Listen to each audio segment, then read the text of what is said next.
Good afternoon students. मैं Gita Bhati भजनपाल Bhati online classes में आपका स्वागत करती हूँ। आज हमारा थर्ड चैप्टर चल रहा है। थर्ड चैप्टर में हम पढ़ रहे हैं सार्वजनिक क्षेत्र की बदलती भूमिका। तो सभी बच्चे एक तो नोट्स बना लें, नोट्स बना के अपने स्कूल में एक बार चेक कराए हैं। फिर आपके पेपर हैं 14 सितंबर से। अपने पेपरों की अच्छे से तैयारी करें। जितना आपको पढ़ा दिया गया हो उसी में से पेपर आएगा।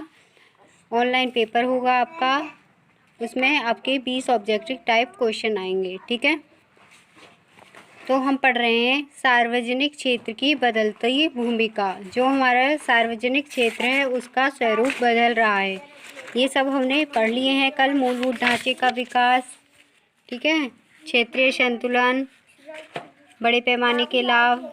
आज हम पढ़ेंगे 1991 से सरकार की सार्वजनिक क्षेत्र संबंधी नीति। तो भारत सरकार द्वारा 1991 में नई औद्योगिक नीति अपनाई गई थी। उसमें 4 सार्वजनिक सुधार किए गए थे।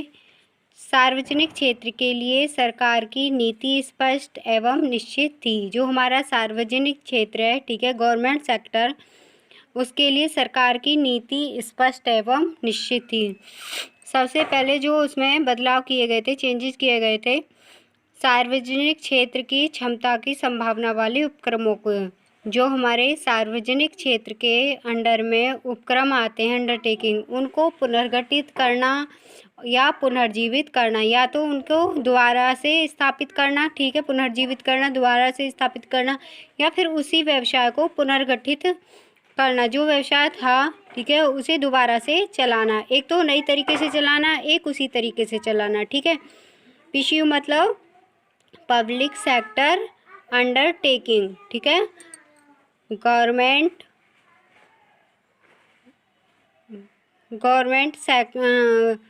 क्या बोला था मैंने आपको, पब्लिक सेक्टर अंडरटेकिंग, सरकारी क्षेत्र के उपक्रम। सेकंड है आपका पुनर्जीवित न हो सकने वाले पीसीयू को बंद करना। मतलब कि जैसे हमारे कोई पीसीयू है वो उसे हम स्थापित ही नहीं कर सकते, ठीक है, उसे हमने पुनर्जीवित करने की काफ़ी कोशिश की लेकिन वो फिर भी नहीं चलाएगा, तो उसे बंद कर देने में ही लाभ होता है। अगला है आपका गैर महत्वपूर्ण पीएसयू के अंतर्गत सरकार के समता अंशों की आवश्यकता होने पर 26% या उससे कम लाना। जो हमारे गैर महत्वपूर्ण पीसीयू हैं, ठीक है, तो सरकार के अंतर्गत, पीसीयू के अंतर्गत सरकार के समता अंशों की आवश्यकता कम होने पर 26% ही उसमें लगाया जाता है। ठीक है, कर्मचारियों के हितों को पूर्ण संरक्षण प्रदान करना। जो हमारे पीसीयू हैं, कर्मचारियों के हितों का भी पूर्ण रूप से संरक्षण प्रदान करें। ठीक है, अब है आपका सार्वजनिक क्षेत्र के लिए आरक्षित उद्योगों की संख्या को घटाकर 17 से 18 कर दिया था। बाद में उसे 3 ही रह गए थे। देखो, सार्वजनिक क्षेत्र 17 उद्योग धंधों को 1956 की औद्योगिक नीति के प्रस्ताव में आरक्षित किया गया था। केवल 8 ही उद्योग धंधों का आरक्षण किया गया था। 1951 की औद्योगिक नीति में प्रस्ताव किया गया था कि 8 ही उद्योग धंधों को सरकार गवर्नमेंट सेक्टर में रखा जाएगा। कौन कौन से थे वो? 8 आणविक ऊर्जा, अस्त्र शस्त्र, संप्रेषण, खनन, रेलवे तक ही सीमित थे। ठीक है, जिसमें हमारे इसे आणविक ऊर्जा बोलते हो, जो साइंटिस्ट क्षेत्र होता है, ठीक है, आज जिसमें अणु, परमाणु, इनका खोज की जाती है, नए नए विस्फोटक वो बनाए जाते हैं। अस्त्र शस्त्र जो हमारे मिलिट्री होती है, संप्रेषण, कम्युनिकेशन, खनन, कोयले की खानों से खनन किया जाता है, फिर नहरों से रेती वगैरह का खनन किया जाता है। रेलवे तक ही सीमित है, रेलवे तक भी सीमित था, लेकिन 2001 में केवल 3 उद्योग धंधों तक ही इसको स्थापित कर दिया गया था। कौन कौन से? आणविक ऊर्जा, अस्त्र तथा रेलवे परिवहन। केवल 3 सेक्टरों को छोड़कर बाकी सब में जो व्यवसाय करती है वो हमारी निजी क्षेत्र करती है। ठीक है, निजी क्षेत्र इन तीनों क्षेत्रों को छोड़कर सभी क्षेत्रों में व्यवसाय करने के लिए स्वतंत्र है। इन 3 क्षेत्रों में कौन व्यवसाय करता है? गवर्नमेंट। ठीक है, बाकी सब में प्राइवेट सेक्टर।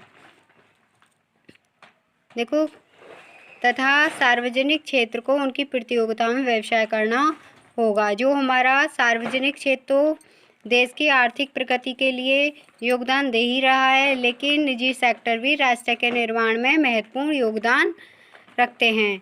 इसलिए सार्वजनिक क्षेत्र एवं निजी क्षेत्र एक दूसरे के पूरक हैं। नेक्स्ट है आपका सार्वजनिक क्षेत्र की चुनिंदा व्यावसायिक इकाइयों के अंशों का विनिवेश। देखो, निवेश के अंतर्गत सार्वजनिक क्षेत्र की इकाइयों के समता अंशों को निजी क्षेत्र की इकाइयों एवं जनसाधन को विक्रय करने के लिए इशू किया जाता है। मतलब कि विक्रय जनसाधन को विक्रय करने के लिए इशू किया जाता है। दोबारा बता रही हूँ मैं, जो हमारा गवर्नमेंट सेक्टर है, ठीक है, गवर्नमेंट क्या करती है? गवर्नमेंट सेक्टर अपने समतांशों को निजी क्षेत्रों को और जनसाधारण को, जो आम जनता होती है, उन्हें विक्रय के लिए प्रस्तुत करती है। इसका लक्ष्य इन इकाइयों हेतु संसाधनों का प्रबंध करने तथा आम जनता के कर्मचारियों की भागीदारी को बढ़ाना होता है। मतलब कि जो हमारी आम जनता है वो गवर्नमेंट सेक्टर से जुड़ सके, इसलिए वो अपने शेयर इशू करती है उनको, ताकि वो गवर्नमेंट से जुड़ सकें। ठीक है, आगे आपका इस क्षेत्र इसका जो उद्देश्य है, सार्वजनिक क्षेत्र के उपक्रमों के निजीकरण के प्राथमिक उद्देश्य निम्नलिखित हैं। क्या क्या हैं?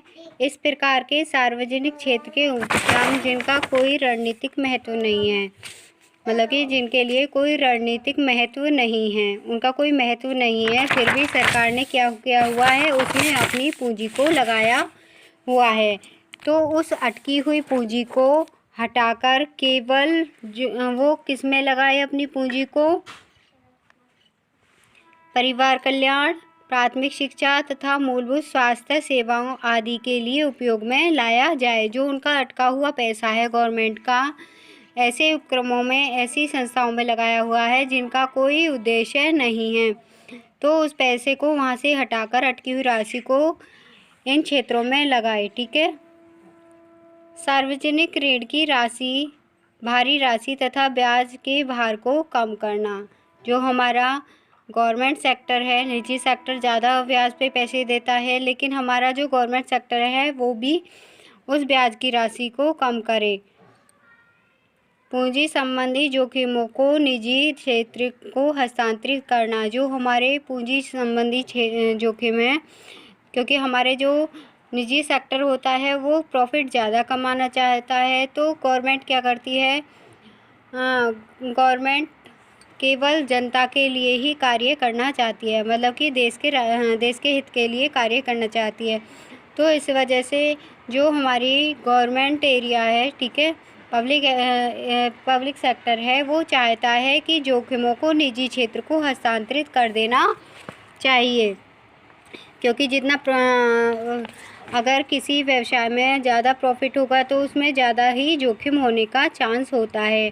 तो इस वजह से जो सरकार कहती है वो ये कहती है कि निजी क्षेत्र को जोखिमों को हस्तांतरित कर देना चाहिए, जिससे कोषों का अधिक उपयोग योजना में निवेश किया जा सके। जो योजनाएं चल रही हैं उनका निवेश किया, जो ज़्यादा से ज़्यादा राशि का उनमें निवेश किया जा सके। इन इकाइयों को सरकारी नियंत्रण से मुक्ति दिलाकर इन्हें निर्गमित शासन में लाना चाहिए। टेली संप्रेषण जैसे क्षेत्र जिनमें अब तक सार्वजनिक क्षेत्र का एकाधिकार रहा है, उनमें उपभोक्ताओं को अधिक चयन की सुविधा, कम कीमत, ज़्यादा श्रेष्ठ गुणवत्ता वाले उत्पाद एवं सेवाओं का लाभ प्रदान करना चाहिए। जैसे हमारे टेलीफोन हुआ, मतलब संप्रेषण एरिया, उसमें ज़्यादा लाभ होना चाहिए और उसकी गुणवत्ता में सुधार करना चाहिए, ताकि हमें कम कीमत पर अच्छी वस्तुएं प्राप्त हो सकें। नेक्स्ट आपका बीमार इकाइयों एवं निजी क्षेत्र के लिए एक समान नीतियाँ। जो हमारी बीमार इकाइयों का मतलब है जो मतलब कि दोबारा से उनका पुनर्निर्माण किया जाना चाहिए। जो हमारी आप बोल सकते हो जो हमारे अंडरटेकिंग है वो दोबारा से चालू किए जाए, उनका पुनर्निर्माण किया जाए, ठीक है, ताकि वो उनको दोबारा से चलाया जा सके, पुनर्स्थापित किया जा सके तथा अथवा उन्हें बंद कर दिया जाए। जो मतलब कि चलाने की कंडीशन में नहीं है उनको बंद कर दिया जाए। और निजी सेक्टर और गवर्नमेंट सेक्टर दोनों को में एक समानता नीतियों को अपनाना चाहिए। तो ये थे आपके सार्वजनिक क्षेत्र की बदलती हुई भूमिका। कल हम पढ़ेंगे भूमंडलीय उपकरण। मैं आपके इसके ऑब्जेक्ट टाइप क्वेश्चन डाल रही हूँ, वो लर्न कर लेना, ठीक है। ओके।